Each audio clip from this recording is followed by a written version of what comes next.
Hello नमस्कार दोस्तों। मैं आपका astrology friend doctor Mahesh Joshi आप सभी का स्वागत करता हूं आज के हमारे एक और नए वीडियो में।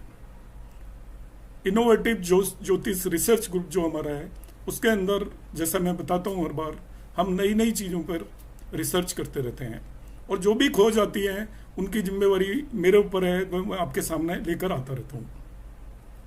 आज मैं और एक बिल्कुल ही सटीक और गूढ़ रहस्य आपके सामने खोलने वाला हूँ। आप देखते हैं कि अपनी कुंडली के अंदर जो लोग एस्ट्रोलॉजर होते हैं या जो शौकिया एस्ट्रोलॉजी करते हैं वो देखते हैं कि उनकी ज़िंदगी के अंदर कोई पर्टिकुलर इवेंट तो हो ही नहीं पाते हैं। पर्टिकुलर इवेंट नहीं हो पाते, जैसे बहुत लोग काफ़ी मेहनत करते हैं मगर किसी का मकान नहीं बन पाता, बहुत लोगों की मैरिज नहीं हो पाती है, बहुत लोगों की एजुकेशन अच्छी नहीं होती है और वो काफ़ी ज़्यादा मेहनत कर रहे होते हैं मगर उनके एजुकेशन में जो रिजल्ट है जैसा वो सोचते हैं उस तरीके के रिजल्ट नहीं आते। डेट उधार हो जाती है मगर वो किसी भी तरीके से उतर ही नहीं पाती है। प्रोफेशन में वो कितना भी एफर्ट कर लें मगर सक्सेसफुल नहीं हो पाते हैं। तो ऐसे सभी फ्रेंड्स के लिए मेरा वीडियो है, आप इसे देखें और समझने की कोशिश करें और इसके बाद आप अपनी कुंडलियों पर लगाएं। मैंने बहुत सारी कुंडलियों पर लगाने के बाद आपके सामने मैं इसे प्रस्तुत कर रहा हूं, तो आप पाएंगे कि ये कितने सटीक सूत्र हम लोगों ने रिसर्च के बेसिस पर निकाले हैं। आप वीडियो को एंड तक देखिएगा और इसको समझने की कोशिश करिएगा। और ये बेस्ड है ऑन द नक्षत्र एंड कारका। हमारी कुंडली के अंदर सभी 12 भावों के कारक होते हैं। तो जिन लोगों को मालूम है वो ठीक है, नहीं मालूम है उनको मैं ब्रीफ में बता देता हूँ।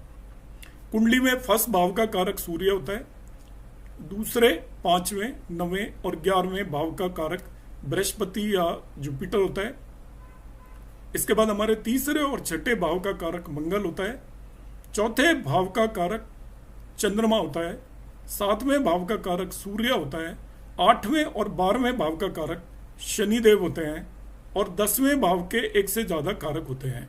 उनमें शनि भी होता है, बुध भी होता है, गुरु भी होता है और इस तरीके से हम मल्टीपल कारक मानकर चलते हैं। सूर्य को भी मानते हैं 10वें भाव का कारक। जो मैं आज आपको कंसेप्ट बताने वाला हूँ वो कारक के बेस पर कंसेप्ट है। और कारक के बेस पे कंसेप्ट क्या है मैं इसको पूरा प्रेजेंटेशन की फॉर्म में आपको दूंगा। आप इसे समझें, नोट कर लें और कुंडलियों पर लगाएं। और इसके बाद आपको क्या रिजल्ट मिलते हैं आप कमेंट बॉक्स में जरूर कमेंट करें। कमेंट करने में आप कंजूसी ना करें क्योंकि हमारा काम केवल रिसर्च करना है, जानकारियों को लेकर आना है। हो सकता है हमारी जानकारियों में कुछ कमी हो और आप उसकी तरफ हमारा ध्यान दिलवा दें। तो आप पॉजिटिव माइंड सेट से हमारी जो भी वीडियोज आती है उस पर आप कमेंट करें तो आपका भी फायदा होगा और पूरी एस्ट्रोलॉजिकल फैटर्निटी को इससे लाभ मिलने वाला है। तो मैं शुरू करता हूँ अभी प्रेजेंटेशन।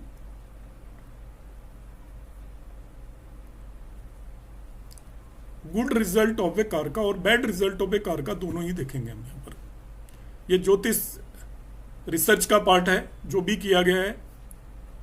इसमें हमें करना क्या है, देखिए कि हमें कौन कौन से कारक रिजल्ट देंगे ये देखना है, सिंपल सा। और कौन कौन से कारक रिजल्ट देंगे तो उससे आपको पता चल जाएगा कि आपको कुंडली के किन किन भावों के तो अच्छे रिजल्ट मिलने वाले हैं और किन किन भावों के रिजल्ट नहीं मिलने वाले। एक सिंपल सा सटीक सा तरीका है जिसमें आपको बहुत ज़्यादा कुंडली एनालिसिस की जरूरत नहीं है। आप 5-2 मिनट के अंदर ये पता कर पाएंगे कि आपकी कुंडली के किन किन भावों का रिजल्ट आपको बेटर मिलने वाला है। आपको क्या करना है, नोट नक्षत्र लॉर्ड ऑफ ए प्लेनेट। हर एक प्लेनेट किसी न किसी नक्षत्र के अंदर होता है। आप देख लीजिएगा कि कोई प्लेनेट किस नक्षत्र में, उसके लॉर्ड को नोट कर लें। When this Lord is placed in 5th और 7th हाउस फ्रॉम लग्न, किसी भी प्लेनेट का नक्षत्र लॉर्ड, नक्षत्र स्वामी, जैसे हम मान लें कि कोई आपका प्लेनेट भरणी नक्षत्र में है तो उसका नक्षत्र स्वामी शुक्र हो गया। वो 5वें यदि 7वें भाव में हो फ्रॉम लग्न और मून, चंद्रमा या लग्न किसी से भी, then the person enjoy the good result of the कारकत्व ऑफ दैट प्लेनेट। उस प्लेनेट के कारकत्व के अच्छे उसको रिजल्ट मिलने वाले हैं। एग्जाम्पल के लिए हम मान लेते हैं कि आपका किसी प्लेनेट का जो नक्षत्र लॉर्ड है, सपोज शुक्र का नक्षत्र लॉर्ड 5वें और 7वें भाव के अंदर चला गया। नक्षत्र लॉर्ड लेना है, ध्यान रखना है। तो शुक्र को के कारकत्व के उस पर्टिकुलर नेटिव को अच्छे रिजल्ट मिलने वाले हैं। तो शुक्र जो भी कारकत्व देता है, आपको ब्यूटी देता है, लग्जरी देता है, एक बड़ा व्हीकल देता है, वो सारी चीजें उसकी जिंदगी में आएंगी। इसी का एक दूसरा पार्ट है, मैं इसको प्रैक्टिकली भी एक्सप्लेन करूंगा। व्हेन नक्षत्र Lord is placed in 6th और 8th हाउस, अब जिस भी प्लेनेट का नक्षत्र लॉर्ड का मतलब क्या है? प्लेनेट आपका कुंडली, आपकी कुंडली का वो ग्रह जिस भी नक्षत्र में उसका स्वामी यदि छठे और आठवें भाव के अंदर चला जाए, फ्रॉम लग्न और मून, लग्न से छठे भाव में या आठवें भाव में, या चंद्रमा से छठे आठवें भाव में चला जाए, then the horoscope lacks the significations of the planet. उस पर्टिकुलर पर्सन को पूरी जिंदगी उस प्लेनेट के जो भी कार्य करते हैं उनसे रिलेटेड रिजल्ट नहीं मिलने वाले हैं, और वो पूरी जिंदगी परेशान रहेगा। उससे रिलेटेड रिजल्ट वो सोचेगा कि ऐसा क्यों नहीं हो रहा है, रिजल्ट क्यों नहीं मिल रहे हैं, मैं इतनी मेहनत कर रहा हूं फिर भी रिजल्ट नहीं मिल रहे हैं। अब इसको चेक कैसे करना है, क्योंकि ये तो थोड़ा सा कॉम्प्लिकेटेड होगा कि हमने देखा कि कोई भी प्लेनेट का नक्षत्र लॉर्ड निकालेंगे हम, और वो छठे और आठवें भाव में गया है या पांचवें सातवें भाव में गया है। अब इसको मैं चेक करने का आपको सिंपल तरीका बताता हूं। आप अपनी कुंडली के अंदर देख लें कि 5th और 7th हाउस में मून से कौन से प्लेनेट रखे हुए हैं और लग्न से कौन से रखे हुए हैं, उन प्लेनेट्स को नोट कर लें। चंद्रमा से कौन से प्लेनेट है और लग्न से, हो सकता है किसी की कुंडली में कोई भी प्लेनेट नहीं होगा, तो सबके नॉर्मल रिजल्ट मिलेंगे, एक्सेप्शनल रिजल्ट नहीं मिलेंगे। अभी क्लैरिफाई कर देता हूं, क्योंकि बहुत लोगों का क्वेश्चन आएगा कि हमारी कुंडली में तो ना पांचवें भाव में कोई प्लेनेट बैठा हुआ है, ना सातवें में बैठा हुआ है, ना लग्न से बैठा हुआ है, ना चंद्रमा से बैठा हुआ है। तो मान के चलिए कि कारकत के आपको नॉर्मल रिजल्ट मिलेंगे। एक्सेप्शनल या गुड रिजल्ट का मैं फंडा बता रहा हूँ, गुड और बैड दोनों का। जो गुड नहीं होगा, बैड नहीं होगा, वो समझो नॉर्मल है। तो आपने क्या करना है, पांचवें भाव में और सातवें भाव में जो भी प्लेनेट बैठे हुए हैं लग्न से, अब आप देख लीजिए उनके नक्षत्रों में जो भी प्लेनेट रखे हुए हैं। जैसे सपोज शुक्र बैठा हुआ है, आपने देख लिया पांचवें भाव में, तो शुक्र के नक्षत्र में आप उन सभी प्लेनेटों में से देख लीजिएगा जो भी प्लेनेट बैठा हुआ है उसके कारकत के आपको बेस्ट रिजल्ट मिलने वाले हैं। अभी मैं एग्जाम्पल भी यहां पर एक्सप्लेन करने की कोशिश करूंगा। ऐसे ही आप छठे और आठवें भाव के अंदर जो प्लेनेट बैठे हैं उन्हें नोट करें। इसके बाद जाके देखें उनके नक्षत्र में कौन कौन से प्लेनेट बैठे हुए हैं। जो भी प्लेनेट बैठे हैं उनके कारकत के आपको खराब रिजल्ट मिलेंगे पूरी थ्रू आउट लाइफ। आप सफर करोगे, आप सोचोगे कि हमें क्यों नहीं रिजल्ट मिल रहे हैं। अब इसी चीज को मैं यहाँ पर प्रैक्टिकल एग्जांपल से एक्सप्लेन करता हूँ। ये मैंने एक कुंडली ली हुई है, आपका मीन लग्न की कुंडली है। यहाँ पर देखिए पांचवें भाव के अंदर शुक्र बैठा है, छठे भाव के अंदर गुरु बैठा है और सातवें भाव के अंदर केतु बैठा हुआ है। और ये बाय द वे इसकी लग्न और चंद्रमा एक ही भाव में, तो ये तीन प्लेनेट बैठे हुए हैं, उसमें शुक्र और केतु पांचवें और सातवें भाव में। अब मुझे किस तरीके से चेक करना है, ध्यान दीजिएगा। Planet in 5th house is Venus, शुक्र। अब मैं इस नेटिव के प्लेनेट की पोजीशन पे जाऊंगा, देखूंगा शुक्र के नक्षत्र में कौन से ग्रह बैठे हुए हैं, शुक्र के नक्षत्र में कौन से ग्रह बैठे हुए हैं। तो मैंने देखा इस पर्सन के शुक्र के नक्षत्र में कोई भी ग्रह नहीं बैठा हुआ है। यदि कोई बैठा होता तो उसके कारकत के इसको बहुत अच्छे रिजल्ट मिलते। शुक्र को हटा दिया। अब मैं इसके सातवें भाव में केतु बैठा हुआ है, तो planet in 7th house is Ketu. अब देखेंगे हम इसका जो सैटर्न है यहाँ पर, ये केतु के नक्षत्र अश्विन में, तो कारकत्व ऑफ सैटर्न स्ट्रेंथन गिव्स, तो उसके सैटर्न के जो कारकत हैं इस पर्टिकुलर नेटिव के लिए लाइफ भर में सैटर्न के हिस्से में जो भी जिम्मेदारियां हैं वो इसकी इंप्रूव करेंगी, स्ट्रेंथन करेंगी, इसको बेस्ट रिजल्ट मिलेंगे उसके। तो सैटर्न आपको क्या देता है, सैटर्न प्रोफेशन देता है। तो इस पर्टिकुलर पर्सन के पास हमेशा प्रोफेशन होगा, एक से ज्यादा भी प्रोफेशन हो सकता है, मगर वो प्रोफेशन हार्ड वर्किंग होगा, मेहनत देता है, श्रम देता है, शनि का ये काम है। सेपरेशन देता है, सेपरेट होगा अपने नियर एंड डियर वन से। कंसंट्रेशन देता है, इस पर्टिकुलर पर्सन के लिए आपके पास हाई लेवल ऑफ कंसंट्रेशन होगी, जो भी काम करता होगा बहुत गंभीर और धीर होकर करता होगा, क्योंकि सैटर्न के कारकत जो भी है इस कुंडली के अंदर बहुत स्ट्रॉन्ग है, ये हम समझेंगे। यहां पर जो जुपिटर है वो मघा नक्षत्र में है, इस नेटिव का जुपिटर।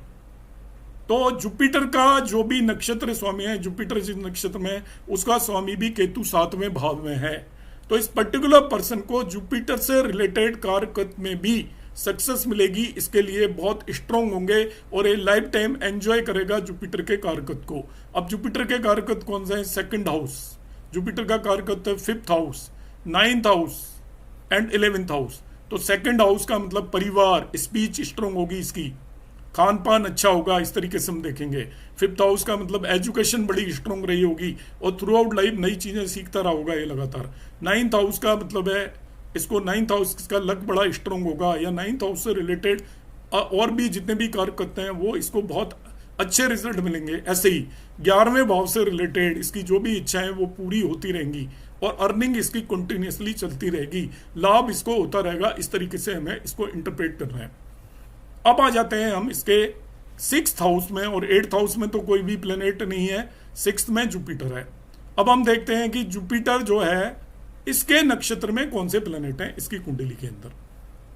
तो हम देखते हैं कि जुपिटर के नक्षत्र में मार्स एंड सन है। इसमें आप यहां पे देख सकते हो, आपसे पुनर्वसु नक्षत्र के अंदर मार्स और सन दोनों जुपिटर के नक्षत्र में है, पुनर्वसु में।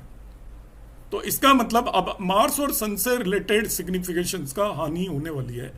मार्स का सिग्निफिकेशंस कौन कौन से हाउसेस के होते हैं? 3rd house and 6th house.